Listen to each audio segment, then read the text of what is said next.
எல்லா தலைவர்களுமே பெரும்பாலும் அப்படிதான் எல்லாமே அறிக்கை விட்டாங்க. யாரும் காழ்ப்புணர்ச்சியோடு யாரும் விஜய் பெரிய நாளைக்கு முதல்வரை தடுக்கக்கூடாதுன்னு அடிப்படையில் யாருமே அறிக்கை விடல. குற்றச்சாட்டு விஜய் மீது வைக்கவே இல்லை யாருமே. ஆனால் விஜய் பண்ணுகிற அந்த லாபி இருக்கு பாத்தீங்களா, உடனடியாக அவர் போகிற பாதை என்பது பிஜேபி RSS திமுகவை அப்புறப்படுத்துவதற்காக விஜய் போன்ற நபர்களை இங்கே களத்தில் இறக்கி விஜய் அவங்க லாபகரமா அழகா கையாண்டு நசுக்கி போட்டுருவாங்க. விஜய்க்கு ஒரு அரசியலும் தெரியாது.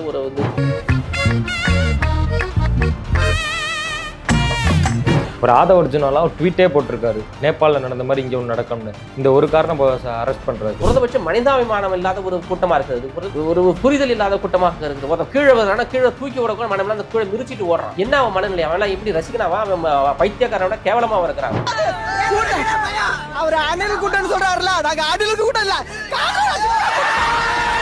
முழு குற்றத்துக்கும் பொறுப்பானவர் வந்து விஜய். அவர் தான் A1 அக்யூஸ்ட். அவர் தான். அவரை புறக்கணிச்சுட்டு மீதி பேர் வழக்கு தொடர்ந்து அந்த வழக்கு எப்படி நிற்கும்? அரசு போய் உடனடியாக கையில் எடுத்து அது ஒருத்தவங்க கூட இல்லையே. சம்பவம் நடந்த அன்னைக்கு பார்த்தீங்கன்னா ஒரு தாவக்கார தொண்டன் ஒருத்தவங்க கூட அங்கே இல்லை. எல்லாம் ஓடிட்டான். துண்டு போட்டுருந்தோம்ல, துண்டை கழட்டி போட்டு ஓடிட்டான்.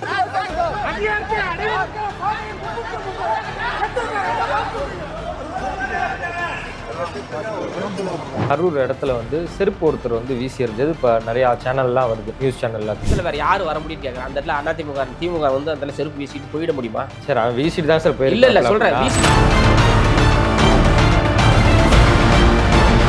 ஆனால் இன்னைக்கு விஜயை பின்தொடர்கள் எல்லாம் இந்த காளியாங்குடின்னு சொல்லுவாங்கள்ல, ஊரில் கிராமங்களில் எல்லாம் அறியாத வயசுங்க, இந்த டீனேஜ் வயசு சொல்லுவாங்கள்ல. இந்த காலேஜில் பார்த்தீங்கன்னா அப்படி தான் நடக்கும். கலவரம் நடக்கும், சண்டை நடக்கும்.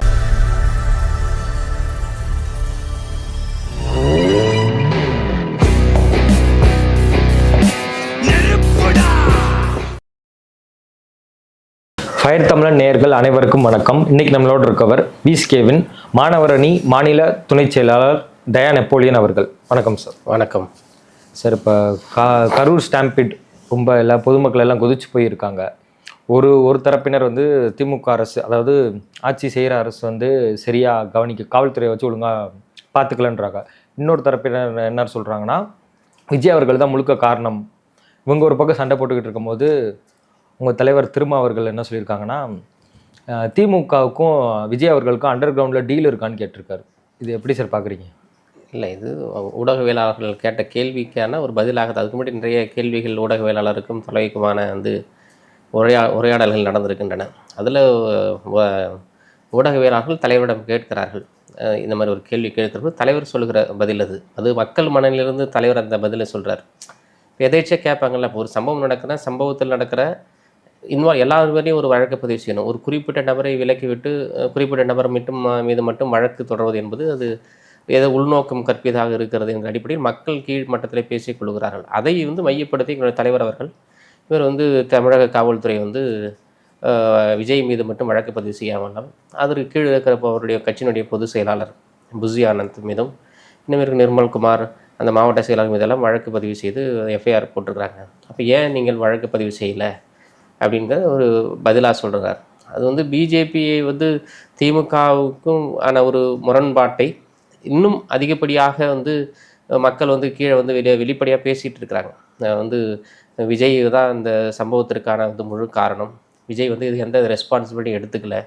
விஜய் அதிலிருந்து ஒதுங்க பார்க்கிறார், இந்த பிரச்சனைகள்லேருந்து வழுவ பார்க்கிறாரு. மக்கள் மனநிலிருந்து அவரை புரிஞ்சிருக்கணும். அது ஒரு பெரிய தமிழகத்து வரலாற்றில் இது நடக்காத ஒரு சம்பவம் நடந்திருக்கு. இப்போ அந்த சம்பவத்தை எப்படி கையாளணுங்கிற ஒரு மெச்சூரிட்டித்தனம் இல்லாத ஒரு தலைமை பண்பு இல்லாத ஒரு தலைவராக இருப்பதால் தான் நம்ம அந்த கேள்வி பதிலெலாம் அந்த உரையாடலாக நடந்து கொண்டு இருக்கிறது. விஜய் அவர்கள் நடந்த சம்பவத்துக்கு உடனடியாக அதுக்கான பதில் அளிக்கலைன்னா கூட நாட்கள் நகர்ந்தும் அந்த பதில் அளிச்சிருக்கலாம், ஒரு தெளிவான பதில் அளிச்சிருக்கலாம். அவருடைய பதில்கள் எல்லாமே ஒரு மக்களினுடைய மன கொந்தளிப்பை அடக்கக்கூடியதாக இல்லை. அது இன்னும் அரசியலாக்கக்கூடிய தன்மையாக தான் அவருடைய பேட்டிகள் எல்லாமே இன்றைக்கி இருந்துகிட்டு இருக்கு. அப்படி தான் நம்ம அதை மையப்படுத்தி எங்கள் தலைவர் அதை பேசுகிறார், அந்த கருத்தை பதிவு செய்கிறார். சார், தலைவர் திருமா அவர்களே 2 நாள் முன்னாடி சொல்லியிருக்காரு, விஜய் அவரோட பேர் FIRல இல்லை, இது திட்டமிட்டு பிஜேபி பரப்புகிறாங்க, திமுக அரசு மேலே கோவப்படணும்னு. இப்போ அங்கே ஒரு பேச்சு, இங்கே ஒரு பேச்சு இல்லை. பேச்சு மாற்றம்லாம் இல்லையே. ஆரம்பத்தில் ஒரு சம்பவம் நடந்த மாதிரி உடனடியாக அதற்கு ரியாக்ட் பண்ண தலைவர், நம்முடைய தலைவர், எங்களுடைய தலைவர் அவர்கள் விஜய் மீது ஒரு நல்லெண்ணத்தின் அடிப்படையில் அவர் அரசியல் ஆக்க மாட்டாப்புல, அவர் வந்து ஒரு பெரிய அசம்பாவிதம் நடந்திருக்கிறது, ஒரு ஸ்டாம்பிட் நடந்திருக்கு, ஒரு நெரிசலில் வந்து மக்கள் 41 பேர் வந்து பலியாகி இருக்கிறாங்க. அப்போ இதை வந்து அரசியலாக்க மாட்டாங்க, இந்த மக்களுக்கான நீதியை குடைக்கக்கூடிய ஒரு தலைவராக விஜய் இருப்பாருன்னு ஒரு எண்ணத்தில் வந்து எங்கள் தலைவர் வந்து பரிந்து பேசினார். ஆனால் அவருடைய எண்ணம் வந்து எங்களுடைய தலைவருடைய எண்ணத்துக்கு நேர் எதிராக இருக்குது. எங்கள் தலைவர் என்ன எண்ணோட்டத்தில் அதற்கு பரிந்து பேசினாரோ அதை அப்படியே முற்றிலும் தலைகீழாக புரட்டி போடுகிற வகையில் அவருடைய ஒரு காணொளி வந்தது. அதனுடைய வெளிப்பாடு தான் இந்த பேட்டி. அதுக்கு முன்னாடி வழி எங்கள் தலைவருடைய வந்து இவ்வளவு ஒரு பேட்டி எங்கள் தலைவர் அதான் கொடுக்கல. சார், பிஜேபி அவர்கள் அங்கிருந்து அனுப்புனதுல இருந்து உங்களுக்கு ஓவரா நீங்க வந்து அவங்கள குற்றச்சாட்டு வைக்கிற மாதிரி இருக்கு. இல்ல விஜய் ஓவரால் அவர்கள். இல்ல, எதாச்சியா தான் பேசுறோம். நம்ம எல்லாம் களத்துல இருந்து தான் பேசுறோம். நம்ம கற்பனையில இல்ல இருந்து எதுவுமே பேசல. அவரை வந்து அரசியல் வந்தோன்னு வரவேற்று இன்னமும் பண்ணது வரவேற்கிறார். எங்கள் தலைவர் வந்து அவருடைய அரசியலை வந்து வரவேற்கலாம்னு சொல்லல. அவருடைய தனிப்பட்ட முறையில் காழ்ப்புணர்ச்சியில் எங்கள் தலைவர் வந்து விஜய் வந்து வழக்கு போடணும்னு சொல்ல. ஒரு குற்றம் நடந்தால் குற்றத்தின் அடிப்படையில் வழக்கு போடணும். யாரா இருந்தாலும் வழக்கு போடணுமா இல்லையா? இப்போ எங்களுடைய தலைவர் மீது எத்தனை வழக்கு இருக்கிறது? எத்தனை பஸ் எரிப்பு வழக்கு போட்ட எங்கள் தலைவர் போய் பஸ் எடுத்து கொளுத்துனாரா? ஏன் காவல்துறை வழக்கு போட்டது? தலைவருங்க முறையில் நீ விட்டுருக்கணுமா இல்லையா? கீழே இருக்க சம்பவத்தை செஞ்சவனை மட்டும்தான் நீ வழக்கு போட்டிருக்கணும். எத்தனை வந்து பொதுக்கூட்டங்களை வந்து தலைவர் வந்து பேசினார்னு சொல்லி வழக்கு போட்டிருக்கீங்க. ஆக்ரோஷமாக பேசினார், வழியிலிருந்து பேசினது ஃபுல்லாக நீங்கள் வந்து சமூகத்துக்கு எதிராக பேசினார், கலவரத்தை தூண்டும் வகையில் பேசினார்னு சொல்லி வழக்கு போட்டிங்களா இல்லையா ஒரு தலைவர் மீது? இப்போ இன்றைக்கி ஒரு தலைவராக வந்து தாவேக்காவுடைய தலைவர் வந்து மிகப்பெரிய ஒரு படுகொலையை செய்திருக்கிறார். வந்து மக்கள் வந்து 41 பேர் வந்து இறந்துருக்கிறாங்க. அதை கூட நீங்கள் வந்து நீங்கள் ஒரு சாஃப்ட் கார்னராக ஒரு காவல்துறை அணுகுதுன்னா அது இன்னைக்கு என்ன, எந்த எண்ணத்துலேருந்து நம்ம அதை வெளிப்படுத்துவது சொல்லுங்க பார்ப்போம். அதுக்குன்னு ஒரு இதுக்கு ரெஸ்பான்சிபிலிட்டி இருக்குல்ல, காவல்துறைக்கு இருக்கிறதுல. இது நல்லதோ கெட்டதோ ஒரு சம்பவம் நடந்திருக்கிறதுனா சம்பவத்தை வந்து உடனடியாக வந்து எஃப்ஐஆர் பதிவு பண்ணுமா இல்லையா? அந்த சம்பவத்துக்கான வந்து ரியாக்ஷன் என்ன, வேறு என்ன, அதுக்கு என்ன ரிப்ளை என்ன? அது அப்படின்னா தானே அது வந்து மக்களுக்கு வந்து ஒரு நம்பகத்தன்மை ஏற்படும். காவல்துறை வந்து விஜய் தப்புனா விஜய் மீது வழங்கப்பட்டிருக்கான்ப்பா, புஷி ஆனந்த் மீது வழங்கப்பட்டிருக்காருப்பா, ஒரு காமனான தான்ப்பா, அப்படி அரசு மீது நம்பிக்கை ஏற்படும். அப்படி இல்லாத கீழே இருக்கிறவங்க மீது விட்டு வழக்கு, மேலே இருக்கவன் விஜய் மீது வழக்கு இல்லை தானே இன்றைக்கி வந்து அது மக்கள் தான் பேசுகிறாங்க. ஏன் வழக்கு போடல, பயப்படுறாங்களா? திமுக கவர்மெண்ட் வந்து அதான் சார் கேட்குறேன், திமுக அரசு விஜய் ஒற்றை மனிதரை பார்த்து பயப்படுதா? அதுதான் எங்கள் தலைவருடைய கேள்வியாக தானே இருக்குது. தமிழக கவர்மெண்ட்டை தனி காவல்துறை நோக்கி தான் நம்மளுடைய வந்து இந்த கேள்வியை நம்ம தொடுக்கிறோம். நம்ம முதல்வருடைய துறையாக இருந்தாலும் அது காவல்துறை வந்து இதை இன்னும் வந்து கொஞ்சம் வந்து ஆக்ரோஷமாக கையாண்டிருக்கணும். இந்த இஷ்யூஸில் சொல்ல வரோம் நம்ம. ஒரு சம்பவம் நடந்த உடனேயே அந்த சம்பவத்துக்கான ரியாக்ட் பண்ணணுமா இல்லையா? நீ எஃப்ஐஆர் போடணும், எஃப்ஐஆர் போடல, அப்புறம் சம்மந்தப்பட்ட நபர்கள் வந்து குற்றவாளியாக நீங்கள் அடையாளப்படுத்துகிற பொழுது அனைவரையும் நீங்கள் குற்றவாளிகளை அடையாளப்படுத்த அக்யூஸ்ட் ஆகணும். நீங்கள் ஒருத்தர் மட்டும் விட்டுட்டு மீதி 5 பேரை வந்து அக்யூஸ்ட் ஆகுது, மீதி 5 பேர்த்துல 4 பேர்த்த வந்து அக்யூஸ்ட் ஆகிட்டு மீதி ஒருவர் வந்து எந்த குற்றமே செய்யாத மாரி பண்ணுவது அது வந்து எங்களுக்கு சந்தேகத்தை ஏற்படுத்துகிறது எங்கள் அடிப்படையில் தான் நாம் இந்த வந்து கேள்வி எழுப்புகிறதை தவிர இது வந்து அரசு மீது குற்றம் சொல்ல வேண்டும் அடிப்படையில் இல்லது, இது வந்து முதல்வர் மீது குற்றம் சொல்ல வேண்டும் அடிப்படையில் இல்லது. ஒரு மக்கள் மனையிலிருந்து எங்களுடைய கேள்வியாக இருக்கிறது. அந்த கேள்விக்கான பதிலாக தான் எங்களுடைய தலைவர் வந்து அந்த ஊடக விவகாரத்தில் பேசியிருக்கிறார். அதான் அண்டர்வைன் பாலிடிக்ஸ் சொல்கிறீங்களா அப்படிங்கிற மாதிரி கேள்வி கேட்டிருக்கிறார். அது வந்து மக்கள் அதான் சார். அப்போ இன்னொரு கேள்வி என்னன்னா, விஜய் அவர்கள் வந்து அமித்ஷா அவர்கள்ட்ட பேசினது மாதிரி சில ஊடகங்கள் சொல்றாங்க, அது மாதிரி ராகுல் காந்தி அவர்கள்ட்டையும் பேசினதா சொல்றாங்க. இதுக்கு அடுத்து அவரோட நகர்வு எப்படி இருக்கும்? இல்லைங்க, இந்த சம்பவம் ஏன்னா இன்னொன்று என்னன்னா, ஆதவர்ஜுனா அவர் கட்சி ஆதவர்ஜுனா வேற டெல்லி போயிருக்காரு, இது உங்க கட்சியில இருந்து வேற போனாரு, அவரோட செயல்பாடுலாம் உங்களுக்கு ஓரளவுக்கு தெரிய வாய்ப்புகள் இருக்குல்ல? இல்லை இந்த சம்பவம் நடந்த உடனேவே அனைத்து தலைவர்களும் கட்சி பாகுபாடு என்று அனைத்து தலைவர்களுமே வந்து விஜய்க்கு பரிந்து பேசி தான் வந்து அறிக்கை விட்டார்கள். அந்த கட்சியினுடைய தொண்டர்கள் மீது பரிதாபப்பட்டார்கள். இறந்து போனவர்கள் மீது மிக வந்து ஒரு அனுதாபத்தை தெரிவித்தார்கள். ஆனால் அது காலப்போக்கில் வந்து இதையெல்லாம் வந்து எப்படி இவர்களை வந்து ஒரு அரசியலாக்கக்கூடாது என்கிற அடிப்படையில் எல்லா தலைவர்களும் வார்த்தைகளை கையாண்டார்களோ அதற்கு நேர் எதிராக வந்து இன்றைக்கி விஜயனுடைய வந்து பேட்டி இருக்குது, விஜயனுடைய அந்த நடவடிக்கைகள் இருக்கிறது. இப்போ வந்து முதல்வரை கூட அன்றைக்கி பெரிய பாராட்டணும், தமிழக முதல்வர் கூட நம்ம அதில் பாராட்டணும். ஏன்னு சொன்னால் அந்த சம்பவம் நடந்த அன்னைக்கு உடனடியாக வந்து ரியாக்ட் பண்ண விதம் இருக்குது பார்த்தீங்களா? வேற ஒரு தலைவராக இருந்தால் என்ன பண்ணுவாங்க? உடனடியாக வந்து விஜயால் தான் இந்த குற்றம் நடந்தது, விஜய் தான் இந்த முதல் குற்றவாளி, விஜயை நாங்கள் கைது செய்வோம் வெளிப்படையாக சொல்லலாம். அது அதிகாரம் இருக்குது. ஏன்னா சம்பவம் நடந்துச்சு, 40 பேர் இறந்துருக்காங்க. ஆனால் அதை அரசியலாக்காமல் முதல்வர்கள் மிக நாசுக்காக கையாண்டார். நாங்கள் ஆணையம் அமைச்சிருக்கோம், ஆணையத்தின் நடவடிக்கையின் அடிப்படையில் அறிக்கையின் அடிப்படையில் நாங்கள் வந்து நடவடிக்கை எடுப்போம்னு சொல்கிறாங்க. ஊடகங்கள் திரும்பியும் வந்து முதல்வர்கிட்ட கேட்குறாங்க, விஜயை கைது செய்யப்படுவாரான்னு கேட்குறாங்க. அவருக்கான முழு அதிகாரமும் இருக்குது, முதல்வருக்கு இருக்குது. ஆனால் அவர் வந்து அதை அரசியலாக்க விரும்பவில்லை என்று சொல்லிட்டு வெளியில் போகிறாங்க. இதுதான் ஒரு ஜனரஞ்சகமான, இதுதான் ஒரு வந்து ஒரு அரசியல் சாணக்கியத்தனமான ஒரு பதிலாக இருக்கும். ஆனால் அதற்கு நேர் எதிராக எங்கள் தலைவரும் அப்படி தான் அன்றைக்கி அறிக்கை விட்டார். உடனே என்ன பண்ண எங்கள் தலைவர் இறந்து போனவர்களுக்கு வருத்தம் தெரிவித்தார். அவர்களுக்கு நிவாரண வந்து 10 லட்சம் பத்தாது, எங்களை 50 லட்சம் அந்த இவங்களுக்கு கொடுக்கணும், விரிவான விசாரணை நடத்தி குற்றவாளிகள் தண்டிக்கப்பட வேண்டும், இந்த கூட்ட நெரிசல் ஏன் ஏற்பட்டது, இதற்கான காரணம் என்ன என்பதெல்லாம் விரிவாக விசாரணை நடத்தணும்னு சொல்லி அறிக்கை விட்டாங்க. எல்லா தலைவர்களுமே பெரும்பாலும் அப்படி தான் எல்லாமே அறிக்கை விட்டாங்க. யாரும் காழ்ப்புணர்ச்சியோடு யாரும் விஜய் பெரிய நாளைக்கு முதல்வர் தடுக்கக்கூடாதுன்னு அடிப்படையில் யாருமே வந்து அறிக்கை விடல. குற்றச்சாட்டு விஜய் மீது வைக்கவே இல்லை யாருமே. ஆனால் விஜய் பண்ணுகிற அந்த லாபி இருக்கு பார்த்தீங்களா, உடனடியாக அவர் போகிற பாதை என்பது பிஜேபி ஆர்எஸ்எஸ்னுடைய போய் நகர்றது. அதுதான் சொல்கிறான். குருமூர்த்தி கிட்ட பேசுறது, நிர்மலா சீதாராமன் கிட்ட பேசுறது, அந்த பிஜேபி ஆர்எஸ்எஸ் கும்பலுடைய வந்து வகைராக்கள்கிட்ட வந்து மறைமுகமாக வந்து பேச்சுவார்த்தை நடத்துவது என்பது வெளிச்சமாக. நீங்கள் எல்லாமே தான் ஊடகத்தில் வெளிச்சம், யார்கிட்ட பேசலாம் நீங்கள் வந்து வெளிச்சமாகிடுதில்ல. இப்போ இதையெல்லாம் பார்க்கிற போது இது பிஜேபியினுடைய ஒரு பாதுகாப்பிலிருந்து இந்த வேலையை செய்கிறாரா என்பது நமக்கு சந்தேகம் ஏற்படுகிறது. ஆரம்பத்துலேருந்து எங்கள் தலைவர் விஜயனுடைய நடவடிக்கையிலிருந்து எங்கள் தலைவர் அப்பப்போ சொல்லுவாங்க, இது வந்து ஆர்எஸ்னுடைய வந்து கைகாரியமாக கூட இருக்கலாம் விஜயனுடைய அரசியல் என்பது. வந்து எப்படி வந்து அண்ணா ஹசாரே வந்து டெல்லியிலே வந்து ஒரு நபரை கொண்டு வந்து களத்தில் இறங்கி வந்து இன்னைக்கு வந்து பிஜேபி டெல்லியை கைப்பற்றிருக்கிறது. அப்படி கூட இன்னைக்கு வந்து திமுகவை அப்புறப்படுத்துவதற்காக விஜய் போன்ற நபர்களை இங்கே களத்தில் இறங்கி விஜய் அவங்க லாபகரமாக அழகாக கையாண்டு நசுக்கி போட்டுருவாங்க. விஜய்க்கு ஒரு அரசியலும் தெரியாது, ஒரு வந்து எந்த கோட்பாடும் இல்லை, கொள்கை புரிதலோடு உள்ள கட்சி இல்லை. அதனால் அதெல்லாம் வந்து வித்தின் மினிட்ஸில் காலி பண்ணிட்டு போயிடும். பெரிய பெரிய கொள்கை உள்ள கோட்பாடு உள்ள கட்சிகளே இன்றைக்கி வந்து பிஜேபி அவ்வளோ உதவும் நசுக்கி இருக்குது, வந்து ஒடுக்கிட்டு இருக்கு. அப்போ இதெல்லாம் விஜய் போன்ற கும்பல்கள்லாம் வந்து பறந்துடும், தூசி ஊதுனா பறந்துற மாதிரி பறந்து வச்சுட்டு பிஜேபி ஆட்சிக்கு வந்துடும். இப்போ இதையெல்லாம் பார்த்து தான் எங்களுடைய தலைவர் ஒவ்வொரு நாளும் பிஜேபி ஆர்எஸ்எஸ் கும்பல்கள் எப்படியாவது தமிழகத்தில் ஆட்சிக்கு வந்து விடக்கூடாது, அதற்கு விஜய் போன்றவர்கள் துணையாக போய்விடக்கூடாதுங்கிற அடிப்படை தான் நம்ம அவருக்கு வந்து ஒரு நியூட்ரலாக இருக்கும். நம்ம ஒவ்வொரு கருத்தையும் எங்கள் தலைவர் வந்து பேசிக்கிட்டே இருக்காப்ல, தொலைநோக்கு பார்வையோடு பேசிகிட்டு இருக்காப்ல. நீங்கள் வந்து தனிச்சு ஆட்சி அமைக்கணும், தனிச்சு இருங்க, 2026 தனிச்சு போட்டுடுங்கன்னு எல்லாருடைய அறிவுரையும் அதுதான் விஜய்க்கு இருந்தது. ஆனால் இன்றைக்கி அதையெல்லாம் தாண்டி இன்றைக்கி ஒரு பிஜேபி சார்ந்து நகரக்கூடிய வகையிலே அவருடைய ஆக்டிவிட்டீஸ்லாம் இருக்குது. இன்றைக்கி ஆதவர்ஜுனா போய் அமித்ஷாவை சந்திக்கிறேன்னு சொல்கிறதும் அதுதான். அந்த பிஜேபி கும்பல்கள் இருக்கிற தலைவர்களை அமைச்சர்களை போய் சந்திப்பது என்பதும் இதை நோக்கி நகர்வது என்பது தமிழகத்திற்கு பேராபத்தாக முடியும். சார், அந்த கட்சியினரில் இருக்க மேல்படி பொறுப்பாளர்கள் எல்லாருக்கும் பார்த்து நீங்கள் பயப்படுற மாதிரியே இருக்கு அரசு. ஒரு ஆதவர்ஜுனாலாம் ஒரு ட்வீட்டே போட்டிருக்காரு, நேபாளில் நடந்த மாதிரி இங்கே ஒன்று நடக்கணும்னு. இந்த ஒரு காரணம் அரெஸ்ட் பண்ணுறதுக்குலாம் அது உடனே டெலிட் பண்ணிட்டாப்ல. அதுதான் அது டெலிட் பண்ணிட்டாப்ல. இருந்தாலும் அதெல்லாம் அப்படி போடக்கூடாது. ஒரு கட்சியினுடைய ஒரு பெரிய பொறுப்பில் இருக்கிறவர்கள் வந்து ஒரு சட்டம் ஒழுங்கை பாதிப்புக்கூடிய வார்த்தைகள் கூட என்னுடைய வந்து நடவடிக்கைகளும் அப்படி இருக்கக்கூடாது. ஏன்னா வந்து ஒரு பெரிய கட்சியை வழிநடத்த அரெஸ்ட் பண்ணல நீங்கள் அரசு பண்ணணும். அதுதான் எங்களுடைய கேள்வி, அதுதான் இருக்குது. எங்களுடைய கேள்வி அதானே இருக்குது. எங்கள் மீது எத்தனையோ வழக்குகள் போடுறீங்க. சின்ன வந்து ஃபேஸ்புக்கில் பிரஸ் மீட்ல அவர் அதானே சொல்ல போடட்டும், மக்கள் என் கூட தானே இருக்காங்கன்ற மாதிரி சொல்றாரு. யார் சொல்றது? ஆதவர்ஜுனா அவர்கள் சொல்லி. அதுதான் மக்கள் அவர்களும் இருக்காங்க. வழக்கு போட்டால் தானே தெரிய போகுது யார் கூட யார் இருக்காங்கன்னு. அப்புறம் ஏன் ஓடி ஒழியணும்? அவ்வளோ தூரம் 41 பேர் பாதிக்கப்பட்டார்கள், போய் அப்பெல்லாம் போய் களத்தில் நிற்கணும், அப்பெல்லாம் போய் களத்தில் மக்களுக்கு வேண்டிய உதவிகளை செய்யணும். இன்றைக்கி 41 குடும்பம் எந்த மக்கள் வந்து விஜய்க்கு ஆதரவாக நிற்குது சொல்லுங்க பார்ப்போம். ஏதோ ஒரு குடும்பத்தை சொல்லுங்க பார்ப்போம். ஒரு குடும்பம் இன்றைக்கி வந்து நிற்கலையா? எந்த குடும்பம் வந்து எனக்கு வழக்கு போட்டு சொல்லி எனக்கு நீதி வேணும், எந்த குடும்பத்தில் வழக்கு போட்டிருக்காங்க சொல்லுங்க பார்ப்போம். சிபிஐ வழக்கு வேணும், எனக்கு விசாரணை வழக்கு வேணும், எந்த குடும்பம் போட்டிருக்கு சொல்லுங்க பார்ப்போம். எல்லாம் இவர்கள் அரசியலுக்காக இவர்கள் அதை வந்து பெரிதுபடுத்தி கொண்டிருக்கிறார்கள்.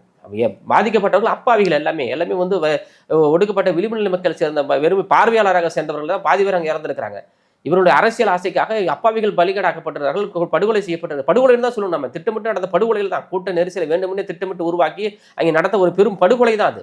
இல்லை அவ்வளோ பேர் வந்திருக்காத. 4 மணிக்கு வர வேண்டியது 7:30 மணிக்கு வர அப்படின்னா மக்கள் எப்படி தாங்கிட்டு இருப்பாங்க அந்த இடத்துல? இதெல்லாம் எவ்வளோ பெரிய வந்து ஒரு லேசினஸ் இந்த மக்கள் மீது. நீ எவ்வளோ மக்கள் என்னவா நினைக்கிறீங்க? இந்த மக்கள் வந்து உன்னை வந்து ஒரு பார்வையாளர் வேடிக்கை கூட பார்க்க வரட்டும். அது நீ என்னவா பார்க்குற நீ? அந்த மக்களை வந்து அவங்களுடைய அறியாமையும் அவங்களுடைய வந்து மீது வச்சிருக்கிற வந்து ரசிகத்தன்மையும் நீ வந்து இன்னைக்கு அதுக்கு தானே பலியாக ஆகியிருக்கிறாங்க. இதுக்கு ஏதாவது ஒரு தோழர்கள் வந்து செத்து போன இளைஞர்கள் வந்து ஒரு கொள்கை புரிதலோடு இறந்துருக்காங்களா? இல்லையே. எல்லாம் உன்னை வேடிக்கை பார்க்க வந்த ஒரு ரசிகப்பான வந்தவர்கள் தான் அவங்கள எல்லாமே. இப்போ இதுக்கெல்லாம் வந்து பதில் சொல்ல வேண்டிய பொறுப்பு யாருக்கு இருக்குது? விஜய்க்கு தானே இருக்குது.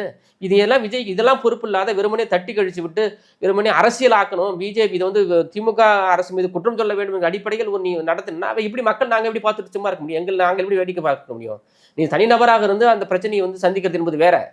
ஆதவர்ஜுனாவாக இருந்தாலும் சரிதான், இது விஜயாக இருந்தாலும் சரிதான், இந்த தாவக கும்பல்கள் வந்து தனிநபராக இருந்து இந்த கற்றுக்கணும். இதில் என்ன பிரச்சனை இருக்குது? இவ்வளோ பேர் இறந்துட்டாங்க, இவங்களுக்கு படிப்பினை இது, வருங்காலங்கள் இதுமாரி நடக்காது, இதுமாரி வந்து எங்களுக்கு உங்களுக்கு பேர் இழப்பு, செத்து போனவங்களெல்லாம் எங்களுக்கு வந்து குடும்பங்களுக்கு நாங்கள் எப்படி பதில் சொல்ல போகிறோன்னு தெரியல.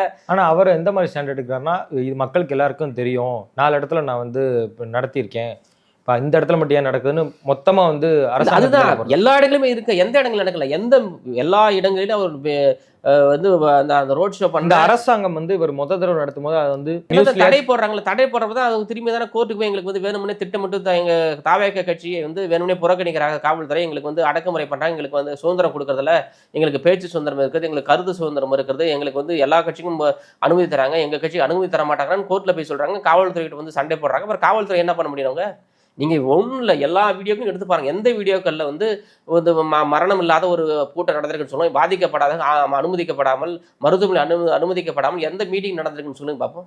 எல்லா இடங்களுமே இருக்கு. குறைந்தபட்சம் மனிதாபிமானம் இல்லாத ஒரு கூட்டமா இருக்குது. குறைந்தபட்ச சகிப்பு ஒரு வந்து ஒரு ஒரு புரிதல் இல்லாத கூட்டமாக இருக்குது. ஒருத்தன் கீழே வரானா கீழே தூக்கி விடக்கூட மனம் அந்த கீழே மிரிச்சிட்டு ஓடுறான். என்ன அவன் மனநிலை? அவன்லாம் எப்படி ரசிக்கனாவா? அவன் பைத்தியக்காரனோட கேவலமா இருக்கிறான். அவன் எப்படி பண்ண முடியும் சொல்லுவாங்க? நான் முன்னாடி போறேன், நான் கீழே விழுறேன்னு சொன்னா பின்னாடி வர என்ன தூக்கி விட்டுட்டு அடுத்து ஓடுறது முடிச்சு போகணும். அதே மாதிரி அவனை போட்டு மிரிச்சிட்டு போறான்னா அவன் வந்து குறைந்தபட்சம் வந்து மனிதனே இல்லை. அவன் ஒரு மனிதாபிமானமே இல்லாதவனா தான் அவன் இருக்க முடியும். அவன்லாம் எப்படி இந்த கட்சி இந்த சமூகத்தை எப்படி வழிநடத்த முடியும்? அவன் இந்த தொண்டர்கள்லாம் விஜய் தொண்டர்களா இருக்கிறான், அப்படியேப்பட்ட வந்து பிணந்தினிகளாக இருக்கிறான் எல்லாமே. இது அவன் நினைச்சிருந்தா அந்த மக்களை காப்பாத்திருக்கலாம், எவ்வளவு பேரை காப்பாத்திருக்கலாம். வேடிக்கை பார்த்துட்டு நிற்கிறான். யாரோ ஒருவன் வந்து அந்த இடத்துல ஒரு இந்த கூட்டத்தில் மடங்கி கிடக்கிறான், ஒருத்தன் வந்து தம் பண்ணி அந்த நெஞ்சில போட்டு அழுத்திட்டு உட்காந்துருக்கான், மீதி எல்லாம் வேடிக்கை பார்க்கறான். குறைந்தபட்சம் கூட அவனுக்கு எல்லாத்துக்குமே தான் சொல்றான். அதுல கூட்டத்தில் கலந்து கொண்டவர்கள் முக்காவாசி பேர் வந்து அரசியல் அறியாமை இல்லாதவர்கள், வந்து ஒரு புரிதல் இல்லாமல் இங்க வந்து வேடிக்கை பார்க்க வந்த கூட்டமாக தான் இருந்ததால் தான் பிரச்சனை. இது குறைந்தபட்சமாவது அவர்கள் அரசியல் வகுப்படுத்திருந்தால் அவர்கள் இவரெல்லாம் செஞ்சிருக்க மாட்டாங்க, இவ்வளவு பேர் இறந்திருக்க மாட்டாங்க. இதெல்லாம் வந்து விஜய்க்கு வந்து ஒரு பெரிய படிப்பினை. இதையெல்லாம் வந்து எப்படி நம்ம சரி பண்ணணுங்கிறத விட்டுட்டு டைரக்டா வந்து பிஜேபி அரசுக்கு கை கோர்த்துக்கிட்டு இன்னைக்கு வந்து திமுக அரசு மீது குற்றம் சுமத்துவது என்பது எப்படி நம்ம ஏற்றுக்கொள்ள முடியும்? இதுதான் நாங்கள் எதிர்க்கிறோம். திமுகவுக்கு இதுக்கு என்ன சம்பந்தம்? திமுக வந்து அங்கே வந்து கூட்டத்தில் அதிக பேரை சேர்த்துதான் சொல்லுங்க பார்ப்போம். வந்தவங்களாம் விஜய் ரசிகர்கள் தான் வந்தாங்க. இப்போ விஜய் ரசிகர்கள் தான் அதுக்கு விஜய் தான் அதுக்கு பொறுப்பாக வேணும். அதை விட்டுட்டு இன்னொரு கட்சி மேலே குற்றம் சுத்தா எப்படி நீ வந்து சரியாக முடியும்? முழு குற்றத்துக்கும் பொறுப்பானவர் வந்து விஜய். அவர் தான் A1 அக்யூஸ்ட். அவர் தான். நீ அவரை புறக்கணிச்சுட்டு மீதி பேர் வழக்கு தொடர்ந்து அந்த வழக்கு எப்படி நிற்கும்? எப்படி அதுக்கான பதில் யார் சொல்ல போறா? அவரே சவால் விட்டார்ல சார். அண்ணா என்ன சவால் விடுறாங்க? நான் வீட்டில் இருப்பேன், இல்லை ஆஃபீஸில் இருப்பேன். அதுதான், அது எவ்வளவு நெஞ்சுரம் பாருங்க. ஒரு மனிதாபிமானம் இல்லாத பதில் அது. ஒரு யாரும் இந்த மாதிரி பேச மாட்டாங்க. எந்த ஒரு அரசியல் கட்சி தலைவருமே இதே மாதிரி ஒரு சம்பவம் நடந்த பிறகு இவர் வந்து அரசுக்கு சவால் விட மாதிரி நடக்க வேணும். அரசு தான் எங்க பண்ணுது. அரசு அங்கே போய் சேகரலைன்னா இன்னும் நிறைய வந்து இழப்புகள் நடந்திருக்கும். அரசு போய் உடனடியாக கையில் எடுத்து ஒருத்தவங்க கூட இல்லையே. சம்பவம் நடந்த அன்னைக்கு பார்த்தீங்கன்னா ஒரு தாவக்கார தொண்டன் ஒருத்தவங்க கூட அங்கே இல்லை. எல்லாம் ஓடிட்டான். துண்டு போட்டுருந்தோம்னா துண்டை கழட்டி போட்டு ஓடிட்டான். அங்கே நின்னது ஃபுல்லாக வந்து சமூக ஆர்வலர்களும் அந்த திமுக காரர்களும் தான். அந்த மாற்றுக் கட்சிக்கார தான் அங்கே நின்று அந்த உதவிகளை செஞ்சான் மருத்துவமனையில். எந்த தாவேக்கார உதவி செஞ்சான் சொல்லுங்க பார்ப்போம். அப்போ அதுதான் இந்த அரசினுடைய நிலைமை. அதனால தான் இன்னைக்கு வந்து நிறைய பேர் காப்பாற்றப்பட்டு இருக்கிறாங்க. அதுதான் இன்னைக்கு வந்து உயிரிழப்பு கம்மியாக இருக்கு. அதையெல்லாம் வந்து பேசாத, அதுக்கு ஒரு வாழ்த்து கூட சொல்லாது. இந்த தடவை எங்களுக்கு உதவி பண்ண அரசுக்கு நன்றி சொல்ல கூட மனமில்லாத விஜய் அவர்கள் வேண்டுமென்று குற்றம் சுமத்து என்பது, இந்த கூட்ட நெரிசலில் தான் இறந்தார்கள் என்பதை வந்து மடைமாற்றம் செய்வது என்பது எப்படி ஏற்றுக்கொள்ள முடியுது? இது வந்து அவனுடைய அரசியல் ஆதாயத்துக்காக இருந்தாலும் மக்கள் பார்த்துட்டு இருக்காங்கல்ல. அதே தான் விஜய் சொல்வதை நானும் சொல்றேன். மக்கள் பார்த்துக்கிட்டு இருக்காங்க. மக்கள் உனக்கு சரியான பாதகம் கொடுப்பாங்க. மக்கள் வந்து சர்வசாதாரணமாக எல்லாத்தையும் கடந்தெல்லாம் போய்விட மாட்டார்கள். நீ வந்து எம்ஜிஆருக்கு இருக்கிற வந்து மாசு வேல்யூ என்பது வேற, நீ உனக்கு இருக்க மாசு வேல்யூ என்பது வேற. இந்த வேல்யூ எதுவுமே வந்து உனக்கு வந்து ஓட்டாக மாறாது. மட்டும் தெரிஞ்சுக்கணும். நீ வந்து கூட்டத்தை கூட்டினால் நம்ம ஓட்டாக மாறிடும். அதை நம்ம வைத்து அரசியலாக்கி விடலாம். அதை வந்து நம்ம அரசியல் வந்து பேரம் பேசலாம். 2026 வந்து முதல்வர் ஆக்கி விடலாம் என்ற கணக்கெல்லாம் இந்த தமிழகத்தில் பலிக்காது. நீ வேற எங்க மாநிலத்தில் வேணா பலிக்கலாம், தமிழகத்தில் பலிக்காது. இப்போ அந்த காணொலியிலே விஜய் அவர்கள் பேசின காணொலியிலே பார்த்தா மேலும் நம்ம கட்சி வந்து இன்னும் வலிமையாக செயல்படும் இருக்காரு. இது அடுத்த அவர் நடவடிக்கை எப்படி இருக்கும்? இந்த தொண்டர்களாக இருக்கட்டும், ரசிகர்களாக இருக்கட்டும், அடுத்து அவங்க வந்து எந்த மாதிரி வந்து ஒரு நல்ல கோஆப்ரேட் பண்ணி நடக்குமா? இல்லை, அவருடைய பேட்டியிலிருந்து என்னென்னா, அவர் வந்து இன்னும் தன்னுடைய தவறை உணராதவராக இருக்கிறார். தன் மேல் தவறு இல்லை அப்படிங்கிறத வந்து சொல்ல முயற்சி பண்ணுறாரு. ஆனால் அவருடைய தவறை அவர் உணராதவரை அவர் எந்த மாதிரியான அரசியல் செய்தாலும் மக்களிடம் வீண்தான் அது. இப்போ நான் ஒரு தவறு செஞ்சேன்னா அந்த தவறை ரியலைசைஸ் பண்ணி அந்த தவறை நான் எப்படி சரி செய்யணும் நான் முயற்சி பண்ணணும். நான் முயற்சி பண்ணால் தான் வந்து அதுக்கான தீர்வு காண முடியும். நான் வந்து உங்களை குறை சொன்னேன்னா அது எப்படி வந்து நான் என்னுடைய தவறை நான் எப்படி சரி செய்ய முடியும்? நான் என்னுடைய உணரணுமா இல்லையா? என்னுடைய கூட்டத்துக்கு என்னுடைய வந்த தொண்டர்கள் வந்து பலியாகிட்டாங்கன்னு நான் உணரணும். முதல்ல கூட்ட நெரிசலில் தான் இறந்தான் நான் உணரணும். என்னால் தான் அதுக்கு அது குற்றவாளின்னு நான் உணரணும். அப்படின்னா தான் நான் அடுத்த கூட்டத்தில் அந்த குற்றத்தை செய்யாமல் நான் வந்து இப்போ சரி செய்ய முடியும். நான் இன்னொருத்த மேலே குற்றத்தை சுமத்தி விட்டு நான் வந்து இப்போ பிறந்தலிட்டு இன்னொரு கூட்டத்தை போனேன்னா இதை விட அதிகமான குற்றங்கள் தான் நடக்கும். அங்கே நான் என்னை சரி செய்யாத வரை அந்த குற்றங்கள் தொடர்ந்து தான் நடந்துகிட்டு இருக்கும். இன்னொரு பக்கம் என்னன்னா, அந்த கரூர் இடத்துல வந்து செருப்பு ஒருத்தர் வந்து வீசி எறிஞ்சது இப்போ நிறையா சேனல்லாம் வருது, நியூஸ் சேனல் எல்லாத்துலையும். இதை எப்படி சார் பார்க்குறீங்க இப்போ? இல்ல அதுதான் அந்த வீடியோக்கள்லேயே நம்ம பார்க்குறோம்ல, ஒரு வீடியோக்கு அனுப்புறாங்க. அதுக்கு முன்னாடி வந்து சார் அந்த பையன் வந்து ஃப்ரீயா தான் சார் நிக்கிறான். அந்த வீடியோவில் நம்ம பார்த்தாலே தெரியுது. அவருக்கு முன்னாடி தான் வந்து அந்த கூட்ட நெரிசல் தெரியுது. அவர் கொஞ்சம் நல்ல ஸ்பேஸான இடத்துல தான் நிக்கிறாரு. செருப்பு எடுத்து கழட்டி எறிகிற அளவுக்கு ஃப்ரீயா தான் இருக்கு. அந்த இடத்துல வேற யார் வர முடியும்னு கேட்குறேன். அந்த இடத்துல திமுக வந்து அந்த இடத்துல செருப்பு வீசிட்டு போயிட முடியுமா? சார் அவன் வீசிட்டு தான் சார் போயிருக்கான். இல்ல சொல்றேன், வீசிட்டு போயிடல, அங்கே தான் நிக்கிறான். அங்க எல்லா வழியும் அங்கே செய்யறான், கத்துறானுங்க. வாடா போடான்னு டேய் விஜய் வாடா போடான்னு கூப்பிட்றாடியா, இங்க பாடுறான்னு கூப்பிட்றானுங்க. அவன் ஒரு நாள் அழுத்திட்டே இருக்கிறான். அழுத்திட்டு இருக்கிறப்ப ஒரு 3 பேர் தான் அந்த இடத்துல 100 1000 பேர் நிற்கிற இடத்துல 3 பேர் தான் அது ரிப்ளேட் பண்ணி அந்த வேலையை காப்பாற்றுக்கிற முயற்சிகள் பண்ணுறான். அப்போ வந்து தொடர்ந்து வந்து எந்த ரெஸ்பான்சிபிலிட்டி இல்லை, கவனத்தை திசை திருப்பதற்காக வந்து ஒரு பாட்டிலோ இல்லை செருப்போ எதையோ ஒன்று விட்டு கடைச முயற்சி பண்ணுறான். அது போய் அது அப்பயும் அது அட்ராக்ஷன் ஆகலை, அந்த சமூகத்தின் மீது அட்ராக்ஷன் ஆகலை. ஆனால் இது என்னன்னா, இது முன்கூட்டியே நடந்துட்டு இருந்திருக்கு, யாருக்கும் தெரியல. விஜய் வருவதற்கு முன்பாகவே பெரிய பாதிப்பு அங்கே நடந்திருக்கு. அதனால தான் வந்து ஆம்புலன்ஸ்லாம் நிறையா வந்திருக்கு. ஆனால் இது எல்லாம் வந்து ஒன்றுத்தையும் மடைமாற்றி விட்டு வந்து நடந்த சம்பவமே நடக்காத மாதிரி ஒரு வந்து திசை திருப்புவது என்பது எப்படி நம்ம ஏற்றுக்கொள்ள முடியும்? செருப்பு வீசுனாங்கிறது என்பது வந்து செந்தில் பாலாஜி விரிவாக விளக்கம் கொடுத்துருக்காப்புல. எப்போ நடந்தது, யார் நடந்தது, அது செருப்பா முதல்ல வந்து பாட்டிலானே வேற ஏதாவது என்ன கேள்வி இருக்குது அந்த இடத்துல. அந்த இடத்துல ட்ரிச்சி பக்கத்தில் ட்ரிச்சி போகுது. அந்த ட்ரிச்சிக்கு பக்கத்துல இருந்து ஒருத்தன் வந்து எடுத்து விட்டு கிடச்சுறான். ஃபர்ஸ்ட் ஒன்று விட்டு கிடச்சா, அப்புறம் கொஞ்சம் நேரம் கழிச்சு இன்னொன்று விட்டு கிடச்சுறான். அப்ப வந்து அந்த இடத்துல வந்து செருப்பு வந்து விட்டு கிடச்ச வேண்டிய தேவை ஏன் இருக்குன்னு கலவரத்தை இந்த ஸ்டேட்மெண்ட்டுக்கு வந்து நான் பொதுவாகவே எந்த ஒரு தொண்டனும் ரசிக்கணும், தான் விரும்புற ஒருத்தர் மேலே செருப்பை வீச மாட்டாரு. இது பெரும்பாலும் இல்ல செருப்பை வீசுவது என்பது அதுக்காக சொல்ல நான் அதை அப்படின்னா இன்னொரு கட்சிக்காரன் நாங்கள் வந்து எப்படி செருப்பு வீசிட்டு போக முடியும்னு கேட்கறேன். நான் கடந்து போய்விட முடியுமா? நான் என்னுடைய ரசிகன், என்னோட விஜய் சதா வந்து ரசிகனா இருக்கிறவன், நான் விட்டுருவேன், நான் பக்கத்துல விட்டுருவேன். நான் பாக்குறாங்களா, பக்கத்துல எல்லாத்தையும் பாக்குறாங்களா இல்லையா? அவர் செருப்பு வீசுறத பாக்குறாங்க. இந்த நீங்க வீடியோ நல்லா பாருங்க, இந்தாண்ட 10 பேர் பார்க்கறாங்க, இந்தாண்ட 10 பேர் பார்க்கறாங்க, எடுத்து விட்டு கிடாசுறான். அப்ப அந்த ஒரு வெளியிலிருந்து ஒரு ஃபோர்ஸ் வந்து அந்த சம்பவத்தை செய்யல. அந்த நெருக்கடிக்குள்ளாக்கப்பட்ட சூழல இருந்து ஒருத்தவங்க தான் தூக்கி அந்த வந்து ஏதோ ஒன்று எடுத்து விட்டு கிடாசுறானே தவிர, இது வந்து திட்டமிட்டு நடந்த செயல்னு வந்து சித்தரிப்பது என்பது ஏற்புடையது அல்ல. சார் அப்ப நீங்க உங்களுக்கு அனுபவங்கள் இருக்கும், பல எலெக்ஷன் பார்த்துருப்பீங்க, துணை மாணவர் அணி செயலாளராக இருக்கிறதுனால. இவர் விஜய் அவர்கள் எத்தனை ஓட் பர்சன்டேஜ் வாங்குவார் நீங்க என்றீங்க? இல்லை, இப்போ வந்திருக்கிற கூட்டத்தை மட்டும் மையப்படுத்தி நம்ம வந்து ஒரு ஓட் பேங்க்ஸ்லாம் நம்ம வந்து சொல்ல முடியாது. வந்திருக்க எல்லாமே டீனேஜ். இன்னைக்கு விஜய் நடக்கிற இவ்வளோ பிரச்சனை காரணமே எல்லாம் வந்து ஓட்டு இல்லாத இளைஞர்கள் வந்ததால் தான் பிரச்சனை. இப்போ விஜயகாந்த் வந்து அரசியலுக்கு வந்தப்போ கூட விஜயகாந்த் ஒரு அரசியல் முதிர்ச்சி பெற்றவராக இருந்தார், ஒரு வயது முதிர்ந்தவராக இருந்தார். அதில் கூட இளைஞர்களும் பார்த்தீங்கன்னா ஒரு வயது முதிர்ந்த ஒரு ஓட் பேங்க் உள்ள சமூகமாக, ஓட் பேங்க் உள்ள வந்து ஒரு வாக்காளர்களாக வந்து விஜயகாந்த் கட்சியில் இருந்தாங்க. இன்னைக்கு விஜயும் வந்து அரசியல் புரிதல் இல்லாமல் வந்து அந்த அரசியல் முதிர்ச்சி இல்லாமல் அவரும் வந்து தன்னுடைய இளம் வயதிலே இன்னைக்கு அரசியல் வந்திருக்காரு. இது இன்னைக்கு அவருக்கு வந்து ப்ளஸ்ஸாக இருந்தால் கூட அவருக்கு அது பெரிய மைனஸ். அதுதான் அனுபவம் தேவை. எல்லாத்துக்குமே அரசியலுக்கு அனுபவம் தான் வந்து அரசியல் பண்ண முடியும். ஸோ இந்த வாதத்துக்கு எப்படின்னா, அவருக்கு வந்து 52 வயசு கிட்ட நடக்குது. உதயநிதி அவர்களுக்கு என்ன வயசு சார்? உதயநிதி வந்து அவர் ஒரு அரசியல் தனமாக தான் அவரும் சின்ன வயசுலேருந்தே வந்து பாரம்பரியத்தோட அரசியல் பயிலங்க தான் வந்திருக்காப்புல. இன்னைக்கு வந்துடலையே. அவங்க அப்பா பெரிய அரசியல்வாதி, அவங்க தாத்தா பெரிய அரசியல்வாதி, அவங்களோட மிசாவை பார்த்தாங்க. இப்போ நீங்க என்ன சொல்றீங்கன்னா, விஜய் அவர்கள் வந்து அரசியல் வரணும்னா அவங்க அப்பா இல்லைன்னா அவங்க தாத்தா வந்து அரசியல் இருந்திருக்கணும், அந்த எண்ணம் இல்லை. களத்துல மக்களை வந்து யோசிச்சிருக்கணும். மக்களை மனநிலையிலிருந்து வரணும்னு சொல்றேன். தலைவர்கள் என்பது மக்கள் மனநிலையிலிருந்து வரணும். இப்போ விஜய் வந்து உதயநிதி வந்து டைரக்டாக வந்திருந்தா கூட மக்களால் தேர்ந்தெடுக்கப்பட்ட ஒரு நபர். இன்னைக்கு மக்கள் தான் வாக்களிச்சிருக்காங்க. அவங்க குடும்பமாக இருந்தால் கூட டைரக்டாக வந்து மேல்சபை எம்பி ஆக்கிடல. அன்புமணி ராமதாசன் மேல்சபை எம்பி ஆக்கிடல. இவர் மக்களால் தேர்ந்தெடுக்கப்பட்டு மக்களிடம் போய் வாக்கு கேட்டு தான் மக்கள் அங்கீகரிச்சிருக்காங்க. இது மக்கள் வந்து மன்னராட்சி இல்லது. ஸ்டாலினுக்கு அப்புறம் உதயநிதினு ஒரு நியமனம் செய்யப்படலை, மக்கள் வாக்களிச்சிருக்காங்க. இன்னைக்கு வந்து நடந்திருக்கு. இது என்ன, இது இந்த அதுக்கு இவரையும் வந்து உதயநிதியை கூட விஜயம் ஒப்பிட வேண்டிய அவசியம் இல்லை. இது உதயநிதி என்பவர் ஒரு கட்சியினுடைய தலைவர் இல்லை. அவர் உதயநிதி என்பவர் வந்து ஒரு நாளைக்கு நான் தமிழ்நாட்டு முதல்வராக போறேன்னு சொல்ல, அவர் வந்து ஒரு தமிழகத்துடைய ஒரு நகர்வு அப்படிதான் இருக்கும். அதுக்கான பயிற்சிகள் தான் இன்னைக்கு நடந்துட்டு இருக்கு. அவருக்கு அதுக்கான வந்து அனுபவங்கள் நடந்துட்டு இருக்கு. அதுக்கான செயல் திட்டங்கள் தான் இன்னைக்கு அவங்க பண்ணிட்டு இருக்காங்க. ஆனா விஜய் அப்படி இல்லையே. விஜய் இன்னைக்கு வரும்போதே வந்து நான் தான் 2026 முதல்வன் வரேன், எந்த விதமான வந்து மக்கள் நல திட்டங்களையும் செய்யாது, எந்த விதமான வந்து மக்கள் பணியும் செய்யறதில்ல, எந்த மக்கள் பிரச்சனைகளை பற்றி பேசுறதில்ல, மக்கள் உரிமைகள் சார்ந்த பிரச்சனை என்னன்னே தெரியாது.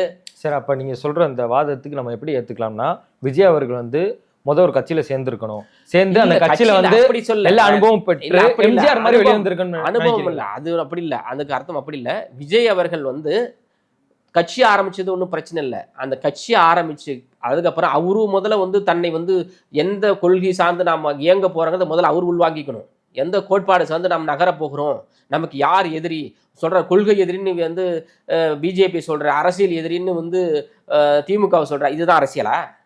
மக்கள் பிரச்சனை என்ன பிரச்சனை பேசியிருக்கீங்க நீங்கள் சொல்லுங்கள்.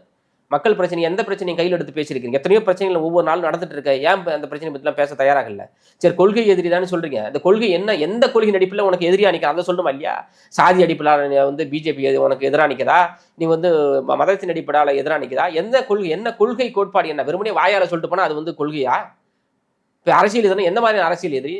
இப்போ அரசியல் எதிரிக்கும் கொள்கை எதிரிக்கும் என்ன வேறுபாடு காட்டணுமா இல்லையா? அது சொன்னால் தானே மக்களுக்கு புரியும். வெறுமனே வந்து கொள்கை எதிரி வந்து பிஜேபி, அரசியல் எதிரி வந்து திமுகன்னுட்டு நீ அரசியல் வந்தால் என்ன இருக்கிற இத்தனை ஆண்டு காலம் அரசியல் செய்வரெல்லாம் முட்டாள்களா? சொல்லுங்க பார்ப்போம். அப்படி இல்லை. அதான் விஜய், அது அதுக்காக நான் ஏன் சொல்ல வரேன்னா, விஜயனுடைய அனுபவம் என்பது இன்னும் அதிகமாக இருக்கணும்னு சொல்ல வரேன் நான். இதெல்லாம் அனுபவம். இந்த அனுபவத்தை வந்து அவர் வந்து பக்குவமாக வந்து கையாள தெரியலங்கிறது அதுதான் சொல்ல வரேன் நான். தனக்கு இப்போ எங்கள் தலைவர் எத்தனையோ வழக்குகள் சுமந்தாங்க, எல்லாம் பொய் வழக்குகள் தான். அனைத்து வழக்குகளையும் எந்த வழக்கையும் நாங்கள் அஞ்சினது இல்லையே, எங்கள் தலைவர் அஞ்சினது இல்லையே. இன்னமும் வந்து வழக்கு சம்மந்தமாக கும்பகோணமும், திருச்சி, கோயம்புத்தூர், சேலம், ஒவ்வொரு நாளும் சென்னை, ஒவ்வொரு நாளும் வழக்கு சம்மந்தமான வந்து இன்னமும் எங்களுக்கு நோட்டீஸ் வந்துட்டு தானே இருக்குது. இப்போ ஒரு சின்ன வழக்குக்காகவே வந்து நீ வந்து பயப்படுறனா, நீ எப்படி ஒரு அரசியல் கட்சியை வந்து நகர்த்த முடியும்? டேரெக்டாக சிஎம்ல சீட்டு மட்டும்தான் உங்களுக்கு ஆசைன்னா அது அரசியலுக்கு பண்ண முடியாது. நீங்கள் அது இன்னும் தனியாக ஒரு நாடு உருவாக்கி அங்கே போய் நீ முதல்வர்ன்ட்டு ஒன்று உட்காந்துருக்கலாம். தவிர இது மக்களாட்சி நாட்டில் மக்களால் வாக்களிக்கக்கூடியவர்கள் வந்து எல்லாத்தையும் பார்த்து தான் வாக்களிப்பாங்க. இப்போ இதெல்லாம் வந்து விஜய் அவர்கள் வந்து தன்னுடைய தொண்டர்களுக்கு அதுக்காக சொல்ல வரேன் நான். 2026 முதல்வர் என்பது வெறுமனே வந்து ஓட்டு போட்டுறதை விட சொல்ல வரீங்கன்னா, அவர் தொண்டர்களை அரசியல் படுத்துறது அவருக்கு அரசியல் தெரியும். விஜயகாந்துக்கும் விஜயும் ஏன் ஒப்பிடுறேன்னு சொன்னோம்னா, விஜயகாந்தனுடைய அரசியல் பயணத்தின் போது அவர் இருக்கிற தொண்டர்கள் பக்குவப்பட்டவர்களாக இருந்தார்கள். ஆர்வமிக்கவாக இருந்தாலும், ரசிக மனப்பான்மையோடு இருந்தாலும், அவர்கள் ஓரளவுக்கு வந்து அனுபவமிக்கவர்களாக இருந்தார்கள் அரசியல் களத்தில். ஆனால் இன்னைக்கு விஜய பின்தொடர்கள் எல்லாம் இந்த காளியாங்குட்டின்னு சொல்லுவாங்கள்ல, ஊரில் கிராமங்களில் எல்லாம் அறியாத வயசுங்க, இந்த டீனேஜ் வயசு சொல்லுவாங்களே, இந்த காலேஜில் பார்த்தீங்கன்னா அப்படி தான் நடக்கும். கலவரம் நடக்கும், சண்டை நடக்கும், திரும்பி போகும் வரும்.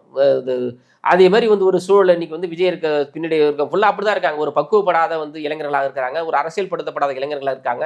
இதெல்லாம் நேரம் பண்ணியிருக்கலாம். இத்தனை ஆண்டு காலம் வந்து 2 வருஷம் ஆயிடுச்சுன்னு சொன்னால், நீ ஒரு தினைக்கும் வந்து அவர் தொண்டர்களை சந்திச்சாருன்னா இன்றைக்கி பண்ணியிருக்கலாம். இன்றைக்கி இவ்வளோ பெரிய அசம்பாவிதம் நடந்திருக்காது.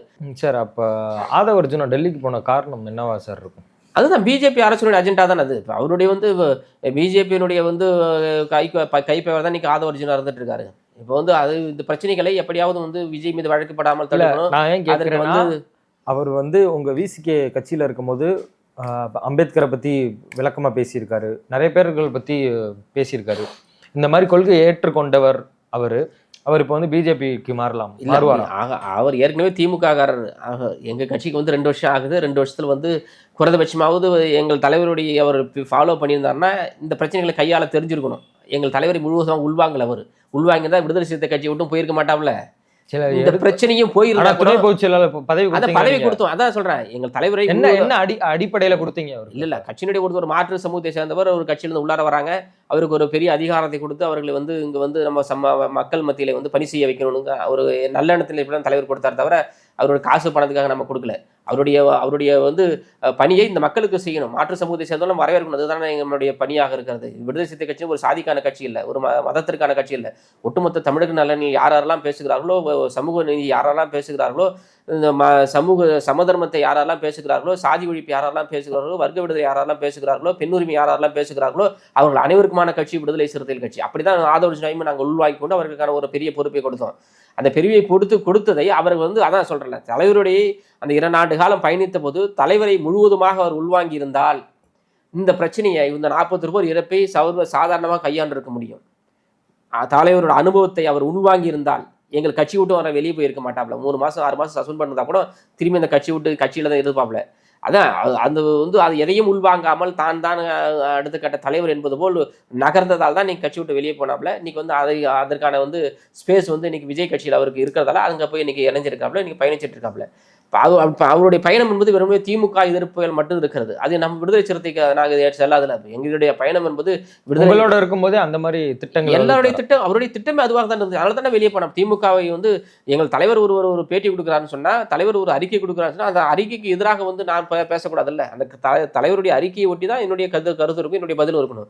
அதை தாண்டி அதையும் முன்கூட்டியே நான் முந்திரி கட்டை கொண்டு நான் ஒரு பதில் சொல்லக்கூடாது, ஒரு கேள்வியை நான் எழுப்பக்கூடாது, ஒரு சமூகத்தில் ஒரு பதட்டத்தை ஏற்படுத்தக்கூடாது, கூட்டணிக்குள் குழப்பத்தை ஏற்படுத்தக்கூடாது. அதெல்லாம் அவர் செஞ்சதால நம்ம ஒரு கட்சி விட்டு எடுத்தாங்க தன்னைக்கு. இன்னைக்கு அந்த வேலையை இன்னைக்கு வந்து ஆதவர்ஜுனா அவர்கள் இன்னைக்கு வந்து தமிழக வாழ்வுரிமை கட்சி விஜய் கட்சியில் வந்து இன்னைக்கு வந்து போய் பயணிச்சிட்டு இருக்காரு, இன்னைக்கு வேலை செஞ்சுட்டு இருக்காரு. அதன் அடிப்படையில் அவர் இன்னைக்கு வந்து பிஜேபியோட ஒரு நல்லுறவை ஏற்படுத்தியிருக்காரு. அதனால தான் அவருக்கு வந்து பிஜேபியினுடைய ஒரு நல்லுறவு இல்லைன்னா எப்படி அவர் வந்து கூடைப்பந்தாட்ட கட்சியினுடைய இந்தியாவினுடைய தலைவராக இருக்க முடியும் அவர். அப்போ அதெல்லாம் ஒரு அண்டர் கிரவுண்ட் பாலிட்டிக்ஸ் அவருக்கு இருக்குது. பிஜேபி கூட ஒரு நல்ல நட்பு இருக்கிறதால தான் அவர் அதெல்லாம் பயணிக்க முடியுது. அந்த நட்பின் அடிப்படையில் இன்றைக்கி வந்து விஜயனுடைய பிரச்சனைகளை வந்து பேசுவதற்காக கூட அவர் அங்கே போயிருக்கலாம். உண்மையை நமக்கு என்னன்னு தெரியாது. ஆனால் வந்து இதற்கான வாய்ப்புகளும் இருக்கிறது. அதுக்காக சொல்ல வரேன் நான். ஆதவர்ஜுனா அவர்கள் வந்து வெறுமனே விடுதலை சிறுத்தை காட்சியை சார்ந்தர் என்பதை விட அவர் வந்து திமுக ஆரம்ப கட்டத்தில் திமுக எல்லா வேலையும் செஞ்சவர் அவர் ஆதவர்ஜுனா அவர்கள் தான். இன்றைக்கி வந்து பிஜேபி வந்து அஜெண்டாவோட இன்றைக்கி வந்து விஜய் கட்சியில் இருப்பவரும் சந்தேகம் எழுகிறது. அவருடைய வந்து பயணங்கள்லாம் எங்கள்கிட்ட வந்து அப்ரோச் பண்ணி பார்த்தாங்க. எங்களுக்கு அந்த மாதிரி செயல் திட்டம் எங்கள் கட்சியில் செயல்படுத்த முடியல. அந்த செயல் திட்டத்தை வந்து நடைமுறைப்படுத்தக்கூடிய ஒரு இடமா இன்னைக்கு தாவேகா இருக்கிறதால இன்னைக்கு வந்து அவர் அங்கே பயணிச்சுட்டு இருக்காரு. அவ்வளோதான் அவரை பற்றி பேச. இவ்வளோ நேரம் எங்களுக்காக கருத்துக்கள் சொன்னதுக்கு மிக்க நன்றி. நன்றி, வணக்கம்.